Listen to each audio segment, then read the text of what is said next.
Hello students, welcome to Easy Learning Classes. I am your Jatin sir. Okay, so आज का हमारा topic रहेगा human development index, economics chapter number 2, indicators of growth and development. ये last topic है ये chapter का, ठीक है। प्रीवियस लेक्चर में हमने ऑलरेडी अदर इंडिकेटर्स के बारे में डिस्कस किया था, ठीक है। Physical quality of life index last lecture में हमने डिस्कस किया था। आज हम बात करने वाले हैं ह्यूमन डेवलपमेंट इंडेक्स के बारे में, ठीक है। माना जाता है कि HDI जो है comparatively more comprehensive and better than other indicators, क्योंकि ये क्वालिटेटिव प्लस क्वांटिटेटिव दोनों टाइप के जो फैक्टर्स है वो अपने आप में कंसीडर करता है, पैरामीटर्स में लेकर चलता है, ठीक है। UNDP द्वारा ये जो है वो प्रिपेयर किया गया था, यूनाइटेड नेशन डेवलपमेंट प्रोग्राम, वो मेंशन करना रह गया यहाँ पर।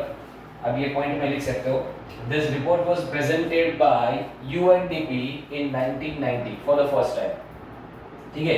ये नोट्स है, नोट्स का आप फोटोकॉपी ले सकते हो, है ना, स्क्रीनशॉट ले सकते हो आप। एक चीज इसमें ऐड कर देना, this report was presented for the first time by UNDP, that is United Nation Development Programme. लिख देता हूं, this report was presented by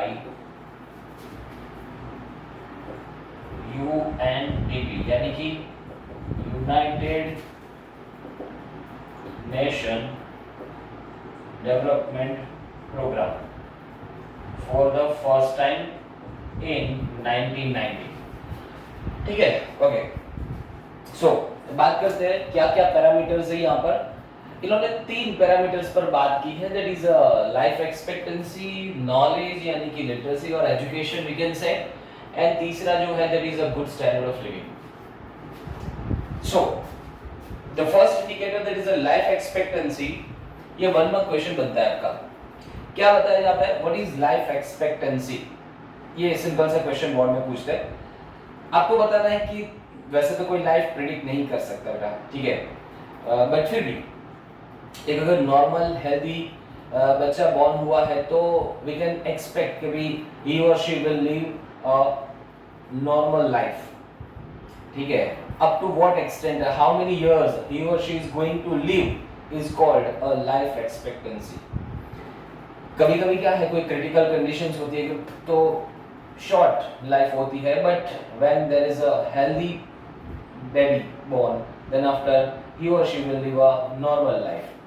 तो डिफाइन ऐसे कर सकते हैं कि what the expected number of years a person is going to live at the time of his birth is known as a life expectancy। आपको याद से लिखना है, क्या बोलना है, what the expected number of years a person is going to live at the time of birth is known as life expectancy। यानी कि बर्थ के टाइम पर ये अज्यूम किया जाता है, ये माना जाता है कि कितने साल तक ये जी सकता है, आई मीन नॉर्मल लाइफ जिएगा कि कोई क्रिटिकल है, that is called as a life expectancy. अब बात ये आती है कि भाई ये जो पैरामीटर है उसका ह्यूमन डेवलपमेंट के साथ क्या रिलेशन है।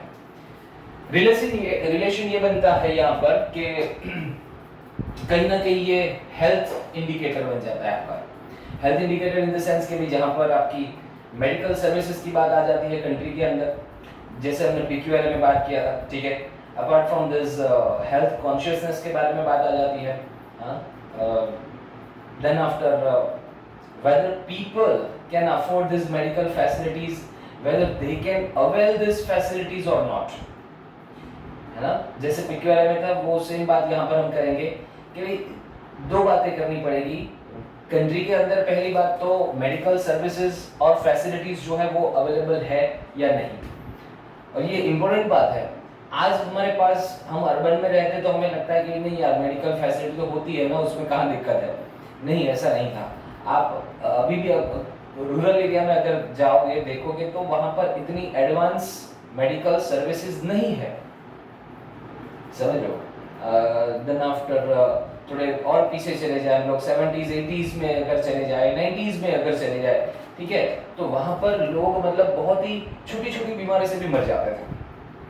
बुखार से मर जाना दैट इज मतलब स्ट्रेंज आज की डेट में, मतलब बुखार हाँ वो तो क्योरेबल है ना, मलेरिया से मर जाना आज क्योरेबल है, उस टाइम पर क्योरेबल नहीं था क्योंकि इतना एडवांस टेक्नोलॉजी नहीं था, एज वेल एज उनके पास वो मेडिकल ट्रीटमेंट्स अवेलेबल नहीं थी, मेडिकेशन अवेलेबल नहीं था। Then after we can say polio, ठीक है, जो हैंडीकैप पर्सन पैदा होते थे तो वो हैंडीकैप होना और ये सब चीज़ें, और भी बहुत सारे ऐसे डिजीज थे जो क्योरेबल नहीं थे उस टाइम पर, बट आज है। तो ये वहां से यहाँ तक की जो जर्नी है जिसमें हमने बहुत सारी चीजों को ओवरकम कर दिया, इट शोज अ डेवलपमेंट। ठीक है, हम जो जिस टॉपिक पर हम बात कर रहे हैं कि भाई डेवलपमेंट को मेजर कैसे करें, तो उसका मैंने आपको रियल एग्जांपल दिया कि एक टाइम पर जहाँ पर मलेरिया जानलेवा बीमारी माना जाता था, ठीक है, पोलियो इनक्योरेबल था, पोलियो के केसेस आते रहते थे, ठीक है, क्योंकि हमारे पास वो डोजेस वगैरह और वो मेडिकेशन नहीं था, वैक्सीनेशन नहीं था उस टाइम पर, तो ये इश्यूज थे, है ना। मीनवाइल आज की डेट में आप देखो तो ये पोलियो हमने बिल्कुल जो है वो कंट्री से इराडिकेट कर दिया है, रिमूव कर दिया है, वैक्सीनेशंस है ना। मलेरिया जैसी बीमारी से हम लड़ सकते हैं, टीबी जैसी बीमारी से लड़ सकते हैं, बहुत सारी ऐसी मतलब बीमारी जो है जो सच में क्रिटिकल है, आज की डेट में भी क्रिटिकल है, बट फिर भी वो क्योरेबल हो चुकी है। It shows the real development in a country, but still the way to go, क्योंकि जो डेवलप नेशन है वो still they are far ahead of us in terms of medical facilities and treatment. ठीक है, खैर तो हमारी बात ये रहेगी कि भाई लाइफ एक्सपेक्टेंसी से क्या लेना देना ह्यूमन डेवलपमेंट का, तो ये रिलेशन बैठता है available facilities, medical facilities in a country and people's affordability for that. Second one, there is a knowledge और द लिटरेसी, एजुकेशन की हम बात करेंगे। देखो कंट्री का जो बेस है, आधार है, डेवलपमेंट का जो आधार है वो है उनके लोग, जनता, पीपल, जनार्दन। गवर्नमेंट चाहे कितनी एफिशिएंट हो, बट जब तक लोग एजुकेटेड नहीं होंगे, लोगों में वो सेंस नहीं होगा, कोई बात नहीं बनेगी, है ना। मैंने पहले भी प्रीवियस लेक्चर में कहा था कि भाई जापान जैसी कंट्री जो आगे निकली, the reason is that they have focus more on human development. जैसे हम रिसोर्स डेवलपमेंट की बात करते हैं ना, तो person himself is a resource, ठीक है, तो उसकी स्किल्स को डेवलप करना, इंप्रूव करना, एजुकेट करना। A skilled person, once a educated person, वो कहीं से भी अपने आप के लिए 4 पैसे कमा लेगा, अच्छी खासी नौकरी कर लेगा, समझ लो। He will not be a burden for anybody, ना सोसाइटी के ऊपर, ना फैमिली के ऊपर, ना कंट्री के ऊपर, कहीं पर भी नहीं। He will be more responsible, he will be able to understand government policies, ठीक है। फॉर एग्जाम्पल गवर्नमेंट, देखो अभी नीड के हिसाब से कुछ ना कुछ बदलाव आते रहेंगे कंट्री के अंदर, बट वो बदलाव के पीछे रीजन क्या है, जैसे कि जो करेंसी बैन किया गया था, ठीक है, कुछ लोग जो नहीं जानते थे, जिनको ये बिल्कुल अता पता नहीं था इसके बारे में, वो कहते कि यार सरकार पागल है, सरकार को पता नहीं चलता है, क्या जरूरत थी ये करेंसी बदलने की, ब्ला ब्ला ब्ला। उसके पीछे के जो रीजन है दे डोंट नो। बताइए इसमें इस टाइप की जो पॉलिसीज की मैं बात कर रहा हूँ, हमसे ज्यादा नॉलेजेबल बैठे हैं वहां पर, 15-15 साल का फ्यूचर प्लानिंग करने वाले लोग बैठे हैं, कल क्या होने वाला है, कल मैं क्या करने वाला हूँ हमें नहीं पता होता है, इतना दूर का हमारा फोरसाइट नहीं है। वो लोग 15 साल आगे तक का फोरसाइट लेकर बैठे कि भाई 15 साल बाद इंडिया कहाँ स्टैंड करेगा। This kind of knowledgeable people are there. तो उनके द्वारा जो पॉलिसीज आती है, आरबीआई के द्वारा जो पॉलिसीज आती है, गवर्नमेंट सेक्टर के द्वारा जो पॉलिसीज आती है, उनके पीछे डेफिनेटली कोई ना कोई रीजंस होते हैं। But if we don't know the reason, it doesn't mean कि वो यूजलेस है ना। हम फॉरेन नहीं गए तो इट डजंट मीन कि फॉरेन एग्जिस्ट नहीं करता। बताइए समझ में, वो वाली बात है।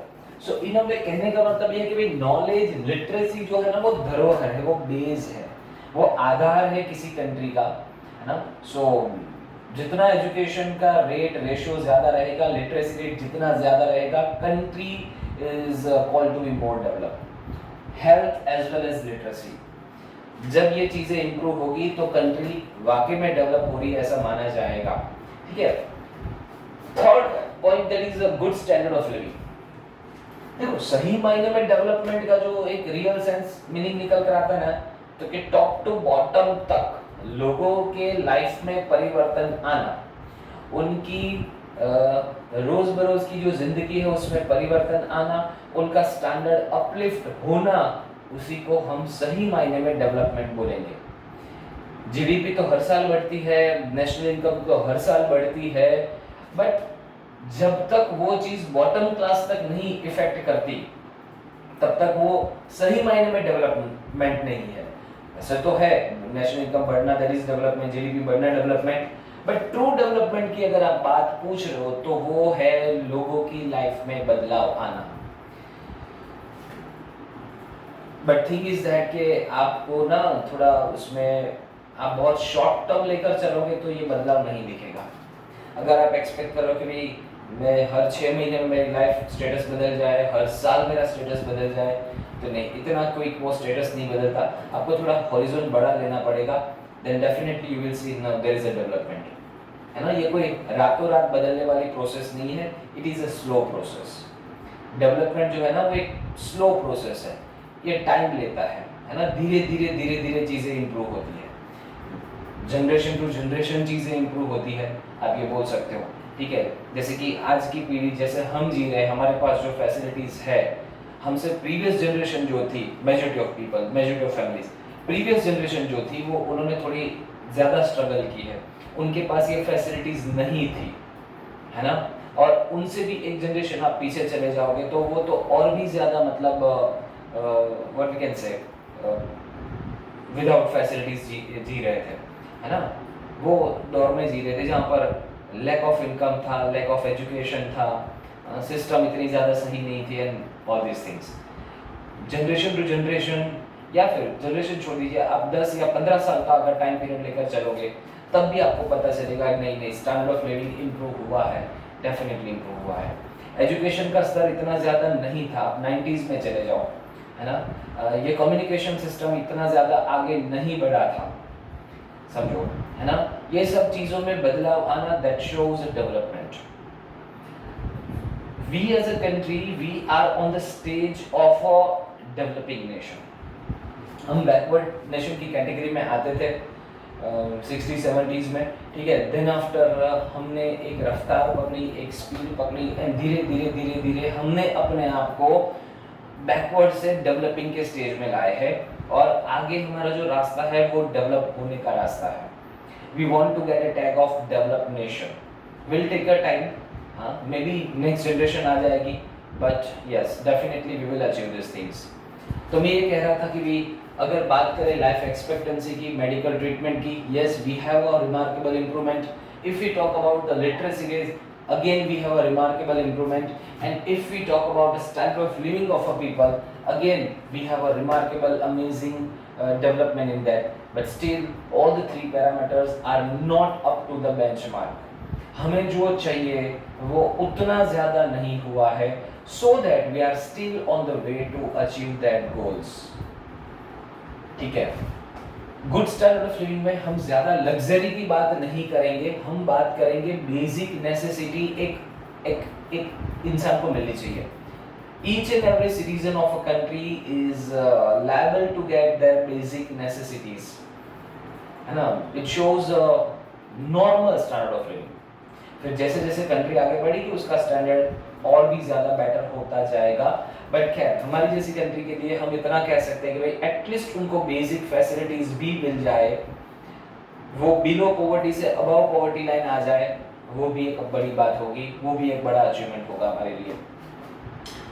Availability of the pure drinking water है, fuel facility in the home, medical facilities, good sanitation facilities and other basic amenities होनी चाहिए, है ना।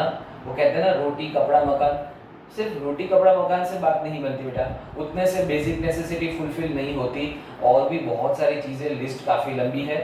सिर्फ बेसिक नेसेसिटीज़ की मैं बात कर रहा हूँ, लिस्ट काफ़ी लंबी है। अब बात कर लीजिए ड्रिंकिंग वाटर की।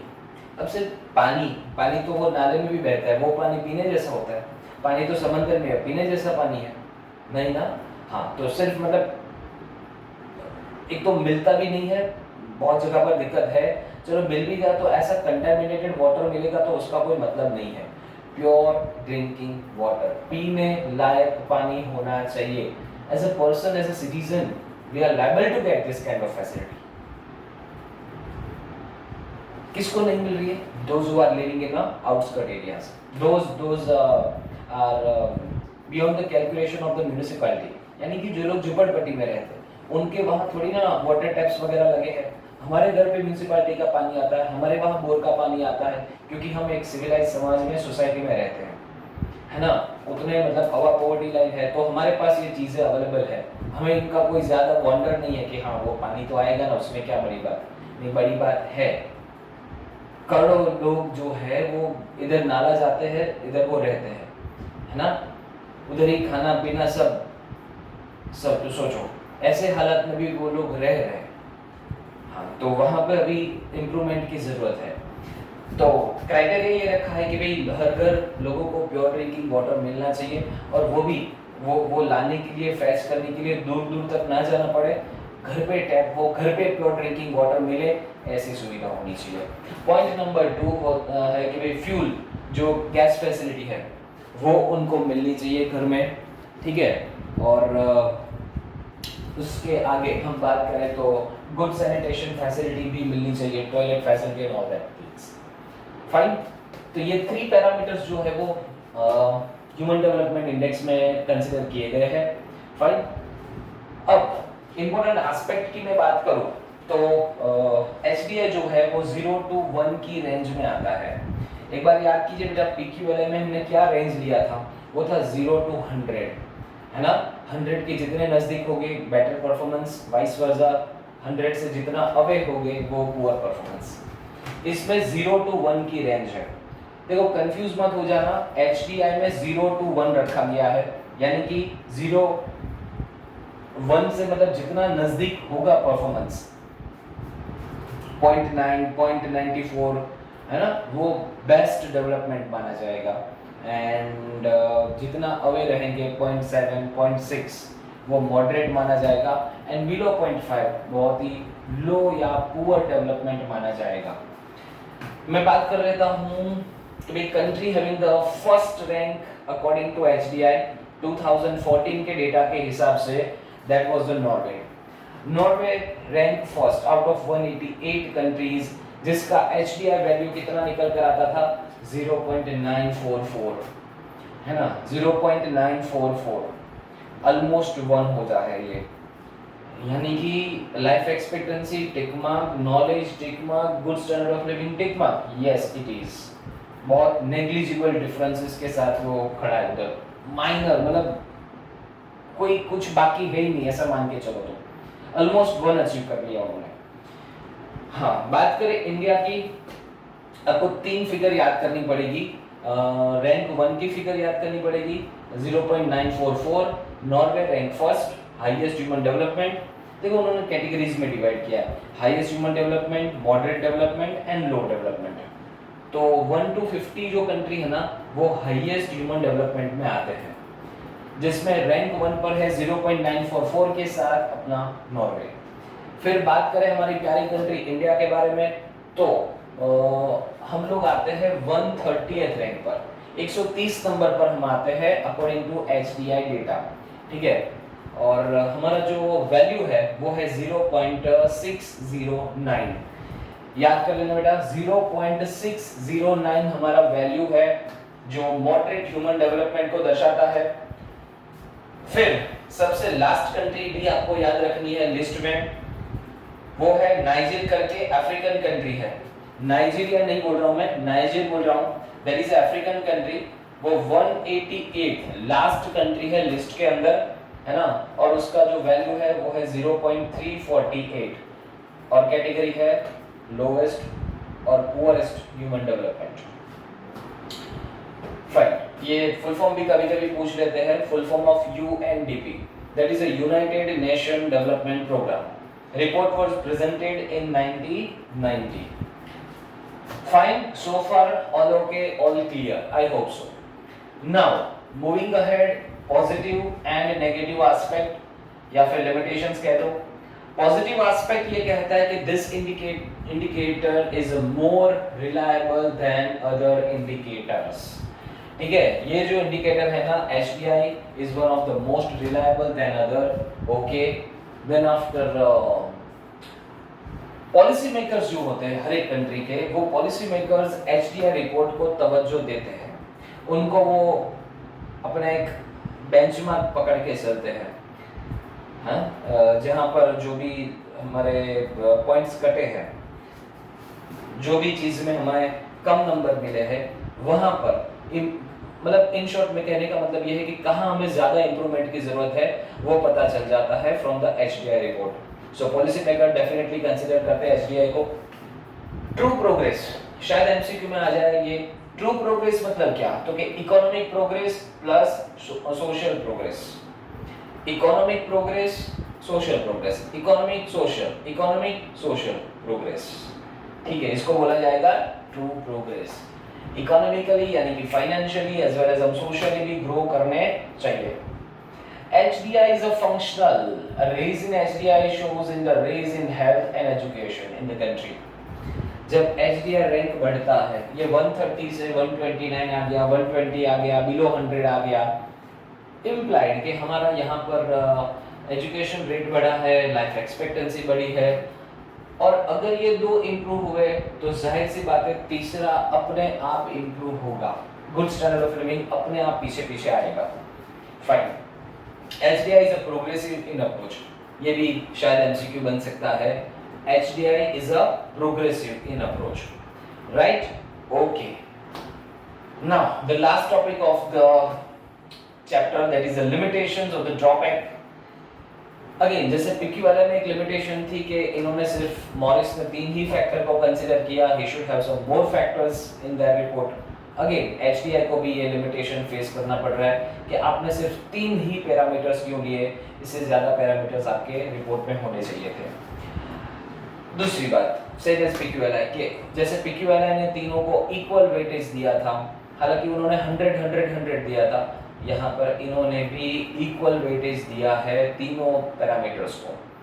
बहुत सारे रिसर्चर का मानना है कि ये 3 पैरामीटर जो है उनका अपने आप में वेटेज अलग अलग होना चाहिए, बट खैर ये लिमिटेशन है। HDI is not an absolute expression, it only shows a relative progress. HDI ये जो 130 है, मतलब दूसरों की कंपैरिजन में हम 130 पर है। Fine, so it is just a relative comparison wise हम ये रैंकिंग not only us सबकी रैंकिंग दिखाते हैं, but it is not absolute or the relative concept। हाँ, डेफिनेटली इसको कंसीडर किया जाता है, but what we can say as a complementary index के तौर पर इसको कंसीडर किया जाता है। So here we have completed our chapter. If you have any doubt, if you have any question, और आपको अगले कोई चैप्टर्स में दिक्कत आती है, इन केस ऑफ अकाउंट्स में कोई दिक्कत है, चाहे गुजराती मीडियम, इंग्लिश मीडियम में, या फिर इकोनॉमिक्स में है, या फिर OCM में है, 11-12 दोनों में आप मुझे